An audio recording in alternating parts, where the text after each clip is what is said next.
Proven tools, practical tips, all free. Subscribe at stevepreda.com/newsletter. Good day, dear listeners. Steve Preda here with the Management Blueprint podcast. And today my guest is Victor Penev, the founder and CEO of Edamam LLC. Edamam is helping people eat better by making daily food choices simple and easy, by eventually organizing all the food knowledge in the world. To that end, the company has built a proprietary semantic food knowledge base and is creating on top of it a range of consumer and business applications to solve real-world everyday problems. Wow, Victor, welcome to the show. Thank you. Good to be here. Very excited. So I was shocked to learn that you've got 900,000 foods in the system and 2.3 million recipes. I mean, that means that I don't know who even are able to create so many recipes. So how did that whole thing come about? How did you came up with this idea? Are you a foodie? I am a foodie. Yeah, that's kind of the origin story. I'm a serial entrepreneur. I've done a few startups. I had a successful exit about 15 years ago. We built with a friend of mine, the Bulgaria's largest internet company. And then I started looking at what to do next. And I was actually going to do a news organization, but then I realized one day on a beach in Thailand that I think about food 5 hours a day and I cook every day. So I might as well do something around food that helps people. So I married my twin passions of food and technology and built a company. And the problem that we set out to solve back then is still a very valid problem. People need to have just in time the right information to make the right food choices. The data is always inconsistent, incomplete, lacking. So we set out to organize the world's food knowledge so we can help people make the right food choices. Wow, this is fascinating. So what is your personal why that you're manifesting in this business? So in terms of a philosophy, and my philosophy changes, everybody's personal philosophy changes, I think, over time. But where I am right now, I think there's a couple of things that really matter to live what one would call the good life, a meaningful life. One is to be really present in the moment, be here now, and the other is to help people. And so I think my business falls into that second category, help people. And really for us, the measurement of the success of the business is not revenue or profit, but it's how many people we reach ultimately through our data. And it's to be noted that we are business to business company. So we don't reach, people directly, but we have partnerships with companies like Nestle and Microsoft and Amazon and Food Network. So through those, we think we reach at least 1 billion people. And for us, this is a real measure of success. And so helping everybody eat better, live longer, healthier lives. My vision is that everybody can live up to 120 without chronic illness and mental conditions. And big part of it is food. So we're trying to help people. That's my why. Yeah, I love it. I mean, obviously, eating healthy is a big thing, garbage in, garbage out. This is fascinating. Do you find that certain cultures have, better eating habits than others? And what drives it? I think history, geography to some extent. I mean, everybody knows about the Mediterranean diet, and it's not only the countries around the Mediterranean, Vietnamese, Japanese, those are Mediterranean, the way, the composition of the food. A lot of it is being close to water in certain climate and having a huge variety of fruits and vegetables, fish, so on and so forth. But I think the biggest change in the recent 100 or so years, it hasn't been culture, but it's been technology, quote unquote, and the processing of food. So it's shelf stable, can ship, lower price, et cetera, et cetera. I think this is the biggest problem. And this is something that's changing diet habits everywhere in the world. Mm-hmm. It's very well known in the United States, to some extent in Western Europe, but even like places like Japan now are starting to eat a lot more processed food, or Mexico is starting to eat a lot more processed food. And this is more technology driven than anything else. So if I have to say something that would help people, it's go back to your roots, actually get food directly from the soil, cook it at home. It's a question of, time and effort and whatnot. But if you value your health, that's one of the best investments you can do. Yeah, as we are getting busier and busier, the opportunity cost of cooking our own meals is becoming higher. And Right. that's the real problem. It is a problem. I mean, it's a question of priority. I cook every day. I'm very busy, but for me, it's an important enough thing. And food also, apart from nourishment and nutrition, is also a very social thing. People connect through food and spend time together, and that's another thing that correlates very well with longevity and well-lived life. So there's a lot more to be said about having good food. Yeah, I think Woody Allen said in one of his movies that eating together is the second sexiest thing to do, or something like that. Yeah, there you go. I'm not going to ask what the first one is. Yeah. That's awesome. So let's talk about frameworks. So this podcast is all about frameworks. And what's a framework that you have discovered along the way that helps you think about your business, create an outcome in your business, help other people be productive, or whatever it is that's driving results in your business? A couple of things that come to mind. I'll start with the non-obvious one, which some people speak about it, but I've practiced it. And I think that going slow gets you further. The hare and the rabbit and whatnot. I'm definitely against growth for its growth's sake. So, and that drives a lot of decisions, who you raise money from, how do you run your business, et cetera, et cetera, et cetera. But over the years, and I've been an entrepreneur for probably close to 40 years, I've discovered that every successful product has its timing and its soul, and you just have to let it come to fruition. And sometimes that means slowing down, not rushing forward. So for me, being deliberate about the end goal without having the time constraints is a framework that's always helped me. It's not for everyone, definitely not for the modern world where VC money is trying to get you to grow very fast, and everybody competes based on how fast their revenue is grown, their customer base grown. But I find that this does not lead to lasting results in terms of impacting humanity and having yourself a meaningful life, how you live and how everybody in the company is. So that's one framework. The other, which is also very simple, not too many people execute it, is just treat people like people. This means there's no hierarchy in my company. And I'm super proud to say that in my last company, I have never had any employee leave. And that's been 15 years. And it's because I give it to, treat people as people. Going back to the Latin origin of word company, compan, which means to break bread. We're a band of people breaking bread together on a journey. And so that's how it works. And that means, doing things that are not intuitive in business, having no advance time for vacation. If you want to take a vacation, take it now. You don't have to just, find it, giving responsibility to people and treat them well. So those are the two frameworks that I think have helped me. And in addition, doing decisions democratically, which is a very contentious thing in business. Okay, so how do you do that? So there is always ultimately an arbiter, which oftentimes is me or some kind of board, but that means robust discussion around the topic without preconceived notions of what the end decision and result would be, and creating the culture where everybody can speak up and argue, tell you to do whatever if they disagree with you. But having that freedom creates intellectual environment where people really argue, and at the end, most often than not, the obvious decision emerges. It takes a long time, but the reality is that once decision is taken, everybody's bought into it, and it is usually the right decision.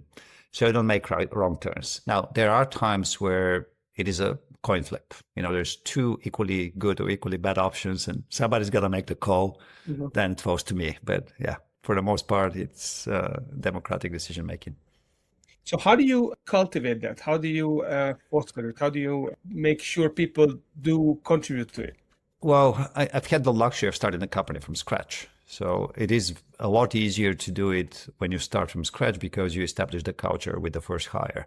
It's a lot harder to change a culture and instill new values and whatnot. But for me, it's been a very deliberate choice of what I want the company to be. People that work together for a common goal, that don't get overworked, that have always something exciting to do, have an amazing group of other people to work with. So it is the people you hire that are kind of, reliable, they're self-sufficient, they want to drive forward. And then really showing that any conversation and any intellectual argument is absolutely allowed. And there is no hierarchy where, you can say something and I'll just shut you down because I'm the boss. It's like you have to practically show that, solicit everything that a person can say. And then after a while, after the first couple of hires, it's easier with the next ones, because they see what's going on. That's how you do it. I mean, it's a deliberate choice and building the culture with day-to-day, interactions. There's no easier way, unfortunately. Mm-hmm. So how scalable is this flat culture, which is democratic? Does that impact the scalability in any way? It is scalable. So my current company is small, but my previous company was about 150 people. And even when we sold the company and we had to find a replacement CEO, the candidates had about 50 interviews each. And at the end, the whole company voted on who the CEO would be. It is scalable. It slows down the decision-making process, but it speeds up the progress of the company because an individual, even if they're the smartest individual, more likely will do mistakes more often than the crowd. Now, there are exceptions. I'm pretty sure that Steve Jobs wouldn't have done it any other way. But I think for the most part, most people actually, when they do decisions on their own, make errors more often than if there is a democratic process. So I think it's scalable. It is a process of what decisions at what level. So you don't have the entire company of, let's say, 10,000 people vote on one thing. For a particular problem, there might be 10 people that are the impacted decision makers. They can get together and sort it out, and everybody else has to accept what those people have decided. So it's more of an approach of tapping into the minds of the people who would have potentially bring in, diverse opinions. Yeah, diversity of opinion, and they all have some kind of a angle to look at the issue that needs to be resolved. So different angles, and because they're all impacted, everybody can contribute, and there's respect and listening to everybody else. So it's not like one person would establish the ground truth and everybody has to agree. There's actual debate. Yeah, interesting. By the way, just want to comment on this bootstrapping aspect. I saw your post on bootstrapping. You spoke to a recent conference on it. So what are your thoughts on bootstrapping? What are the critical ingredients there? So bootstrapping is the way business has been run for a very long time. And it's only recently that the venture capital industry emerged, recently historic times, that venture capital industry emerged and allowed for businesses the luxury to start building without thinking too much about the bottom line. Mm-hmm. But I think there is the disciplining effect of thinking constantly about the bottom line is super important. To some extent, it takes a certain kind of individual to do it, which I call the true entrepreneurs. Those are the people that are risk takers and can live with very high degree of ambiguity. And when you don't have money in the bank to cover expenses necessarily next month, that means, and you have to be comfortable with that. That is, to me, the right entrepreneur. It is become too easy for people to become entrepreneurs, quote unquote, by raising tens of millions of dollars. It's nothing to say they may be brilliant people that execute very well and create amazing companies. I think those are probably 1 in 1,000. The majority get the money, spend it in 2 years, they're gone. So for me, bootstrapping is the proof in the pudding, right? If you do it day in and day out and you move forward, you're actually building something that's valuable. Yeah, no, I agree. Some people, it might be akin to being an employee when you raise money and you just have to try to get to the next fundraising and next fundraising. That's almost like executing the business plan that your board has given you. Exactly. It's not exactly. Worst case, you go and take a job somewhere else if things don't work out, but you're not losing your livelihood and your family is not going to starve, right? Right. It is a certain type of personality, and I don't think it's for everyone. But my personal belief is that if you're going to build a business, you better to build it with a little bit of a hunger, not always having enough and more than enough, having just enough so that you can move forward. Mm-hmm. Yeah. Necessity is the mother of invention, right? If you don't have too much resources, then it's a constraint that you can actually push against and come up with better ideas. It's a forcing function. Correct. Yeah, there you go. So Victor, what drives growth in your business?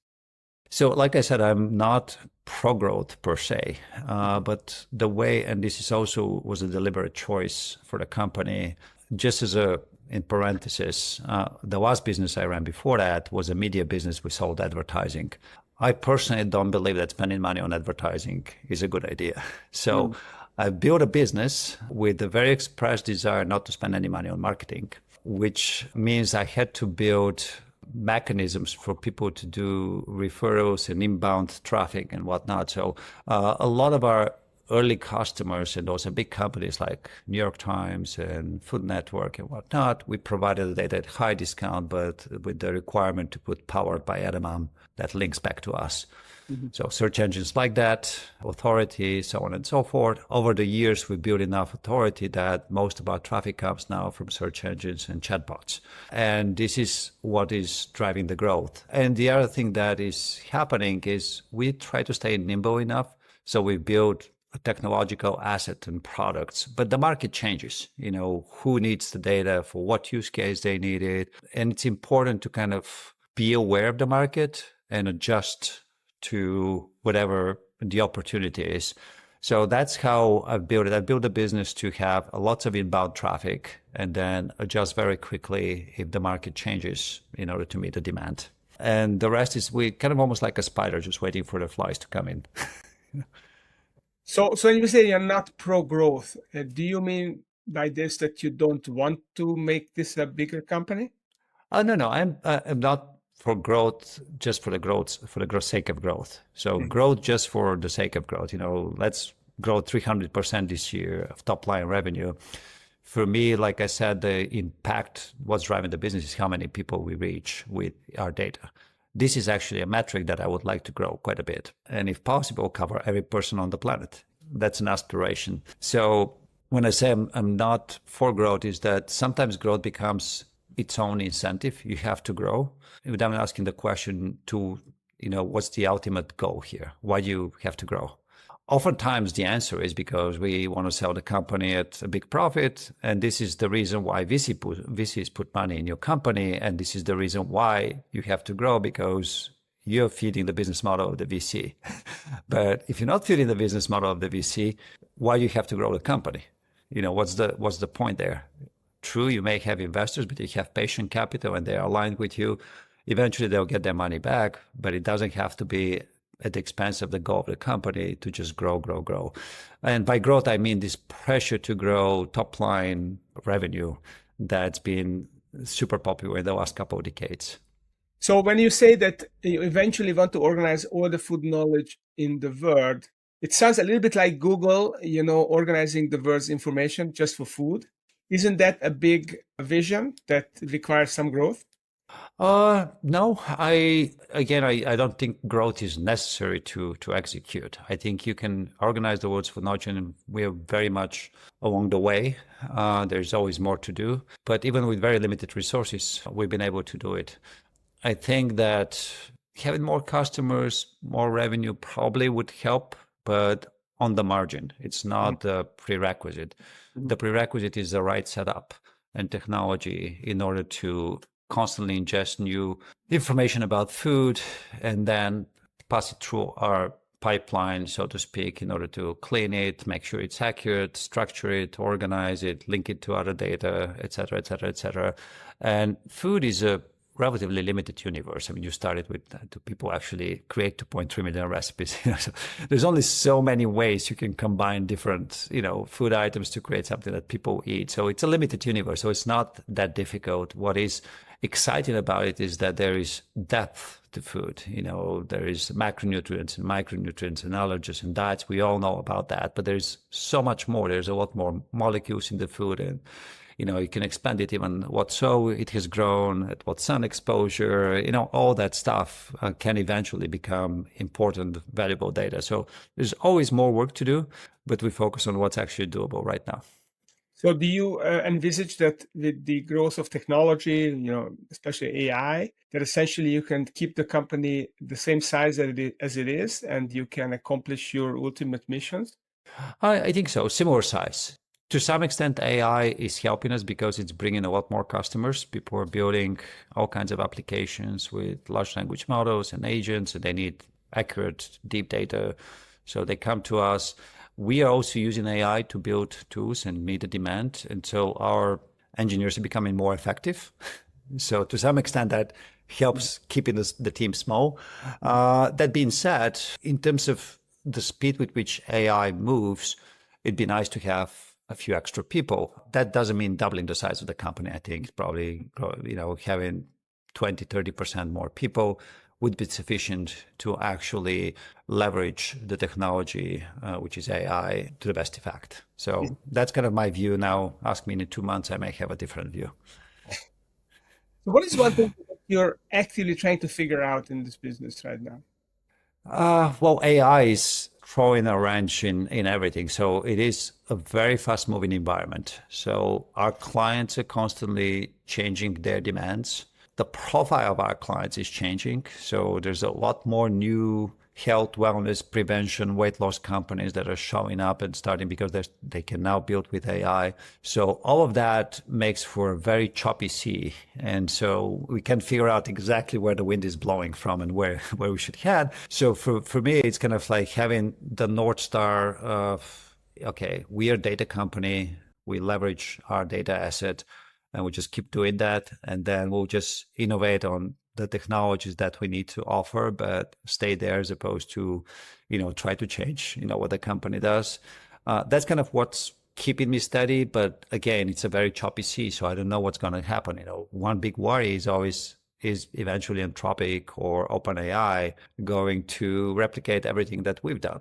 I don't know. I don't think so, but artificial superintelligence is something that nobody knows about. So. Yeah, so the technology evolves very fast. So how do you avoid being commoditized by AI?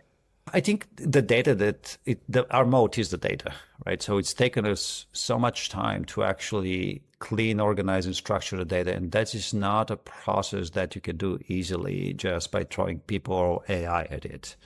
We've used what used to be called AI since the beginning of the company, machine learning, natural language processing, et cetera, et cetera, et cetera. Now we use generative AI, but we've used that plus super smart engineers, food experts, nutritionists, and week in, week out, we've been improving the data, improving the algorithms, refining it and whatnot. And so that is not something that you can just throw resources at and do. It requires that time of, constant iteration between humans and technology in order to get there. And so for us, I think is an important moat because if somebody wants to build it and commodify us, they'll have to replicate that.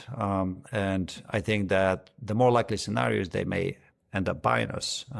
Like I said, artificial superintelligence, could be a completely different ball game, but with the technology that exists right now with large language models, I don't think that's replicable. We know it because enough people have tried. Yeah. Would you be okay with someone buying you? Is this Sure. yeah? Yeah. Then Yeah, the way I think of companies is the following. So they're like children. And at some point, children become 18-year-olds. They can earn their own bread and they can walk on their 2 feet and whatnot, and you kind of have to let them go. And I think this company has gotten to that stage. It's a teenager it can walk on its own. It doesn't need me. And I have ideas for 10 more businesses. So, and who knows? I mean, if I'm healthy and whatnot, I think I could probably build another 4 or 5 businesses in the next 40, 50 years. Why not? Yeah, so. I love it. I love it. So who do you want to connect with you, to go on your website and check things out? And, what's the best way to engage with what Edamam is doing? 2 categories of people, entities. One is companies that are building something around diet, management, nutrition, health, food. I think they can find that we have valuable resources that can speed up whatever they're developing. So that's one category. The other is like-minded individuals, and they could be investors, but could be just people that really care about healthy eating and prosperity of humanity. And so those are the types of people I'd like to talk to, because aligned minds often come up with new ideas. It's kind of the Y Combinator thing. It's like lateral thinking. If we have an aligned goal and we just come from different fields, we may come up with something new. Okay, so that's a way for you to find people that's worth brainstorming with, I guess. Yeah. Who have the same ideas, healthy eating, helping people live longer to 120 years, Yeah. and other companies that could be using the data that you're processing and organizing. So if you're out there and you're in the food business or in the healthy living business, then definitely pay attention. Check out Edamam LLC's website. Talk to Victor Penev on LinkedIn. So, Victor, thank you for coming on the show and sharing your wisdom. And if you enjoyed this conversation, stay tuned because we have wonderful entrepreneurs like Victor come every week. Anything else, Victor, you want to share? Any famous last words? No, I just want to say thank you. I appreciate the opportunity and keep up the good work. I really enjoyed the conversation. Thank you, Victor, and thanks for listening. That's it for this episode. Keep moving your business forward. Subscribe at stevepreda.com/newsletter.